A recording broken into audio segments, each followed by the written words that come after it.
Hi everybody, welcome back to the channel. Hope you're all doing well. Another beautiful day here. I just want to quickly say thank you to all the new subscribers and all the likes. It's really appreciated. Thank you so much. It really helps the channel. But this video, what I'm going to do about lucid dreaming is something that I'm really fascinated by. Try and get myself. I'm sitting here on a big fallen tree. That's why there's this big stump sitting here in front of me. But we're down by the river. Luna's in the water as usual. She just loves swimming. You can't keep her out of the water anytime we're near water. She's definitely a water baby. But I'm going to talk about, I'm going to tell you about two lucid dreams I've had. I've had a lot of lucid dreams, and it's just kind of follow up from the OBE video I did the other day. And I thought I may as well talk about these because they're very similar. Lucid dreams are very similar to OBEs. Lucid dreams are very vivid, and basically, if you've ever experienced them, anytime I've experienced them, you just feel like they're totally real. So the first dream I had was I was flying out into the cosmos, and it's weird because even though they say there's no oxygen in space, it's a vacuum. When I was flying through the universe, so to speak, I felt like there was air. I could hear like a rushing going through my ear, going past my ear. Now I'll say going past my ear because that's another story. So anyway, I was flying through the cosmos, it was dark, like outer space, and I could see stars and galaxies, and it was amazing. It was so vivid, so real, all the colors. And then I sort of got this feeling, and it was great, I was whizzing around up and down and all over the place, and it was brilliant. And I was very aware that I was dreaming. I knew I was dreaming, but I was loving it. But then I started to get this awareness to me that I wasn't alone, that there was other people, I should say, people around me. And but the funny thing is, when I looked left and right, I couldn't see anybody. But I knew there was something else around me, and I knew it just wasn't one individual. I knew there was several. So I started to bring my awareness more and more to what was traveling around me, and I suddenly felt other people. But the funny thing was, I couldn't see other people. But when I started to really focus on it, what I saw was streams of light. So I started to realize that one person's like a blue stream of light, another one's like a yellow, another one's like a pink, and then to my right, another one like might have been a white, and another one might have been, like a red or like a violet. And I started to realize that there were awarenesses without any bodies, and they just were streams of light, but they were very much full conscious beings. And they weren't saying anything to me. I had a very deep sense within myself that I knew who these people were, and they knew who I was. Now, they do say that you have soul families, so I don't know if it was like I was flying along with my soul families, or, people who had passed on, whatever, I don't know. Because I couldn't actually put an experience to each person. I only knew that each one was an individual awareness, and that they knew me and I knew them. So it was really fascinating. But because they were like light, streams of light, it sort of made me suddenly aware of like what I was. And I put my hands out in front of me to look, and I didn't have any hands. I didn't have any body.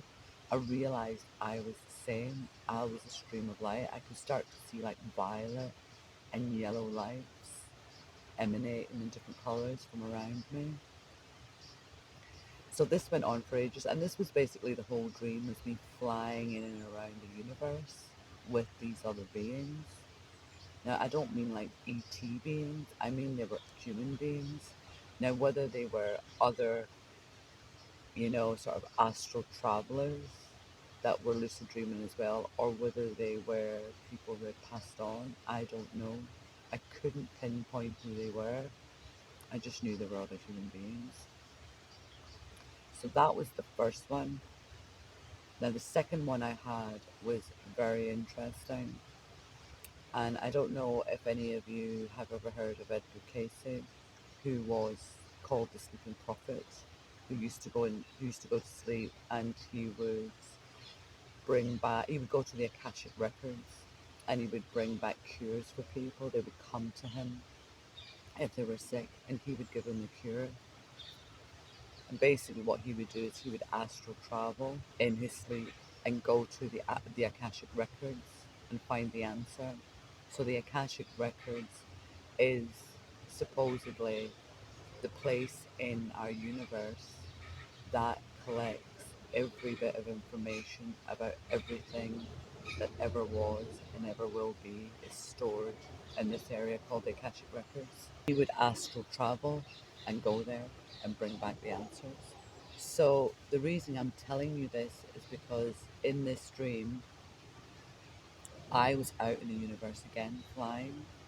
That as I was flying and I was by myself this time, I came across these like little islands out in space. So they just looked like a miniature island, um, but they were like a rock on top and a rock underneath. So they kind of looked like as if you pulled a sod of grass out of the ground, and had grass on top and then clay underneath. It's like that, only rock. And I started to fly in and around them. There were several of them. Some were up higher, some were down lower.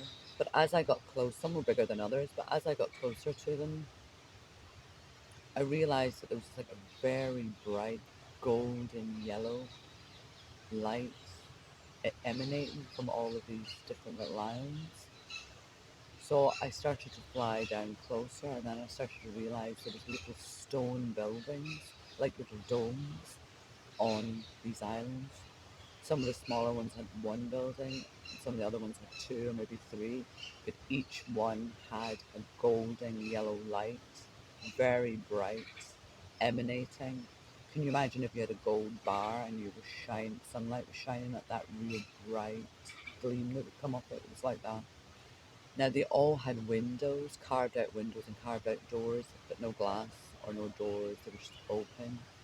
And I flew down into one, and it was so bright inside. This was basking in this gold light. I flew into one, and there was no furniture or anything in it. It was bare inside, apart from like a big Persian style rug on the floor that covered the whole floor. And then all around the walls was books from floor to ceiling. And I flew out, and I flew in and out of some of the other buildings, and it was all the same. Some were bigger, some were smaller, but they were all like stone buildings with books inside. So I went back into one of them and I started to look at the books, and there was books on everything and anything you could think of, from astronomy, um, history, geography, the planets, psychology. I mean, you name it. There was everything in and out of these little places. There was books with names on them, people's names and dates. Um, there was books on everything, on cars, on the mountains, on the animals. You name it, everything was in this library. I wanted to open the books and look in, but I don't know whether I wasn't allowed to or I was just getting pulled back. But anyway, what happened was I ended up having to come back into, whether I'd come out of my body or not, I don't know. But I had come back to my sleep, and then I woke up again. And I did two paintings of both of these dreams. I do paintings of most of my dreams, but I did two, and I'll put the paintings at the end of the video so that you can have an idea of what it was like for me. So that's two of my lucid dreams. So if anybody else has had lucid dreams, um, put them in the comments. I'd love to hear your stories as well. I absolutely love lucid dreaming. Some people hate it, it terrifies them because there's an awareness that you're dreaming. But I think I've had so many that I just take all of my stride now. So I hope you enjoyed those two stories, and until next time, take care.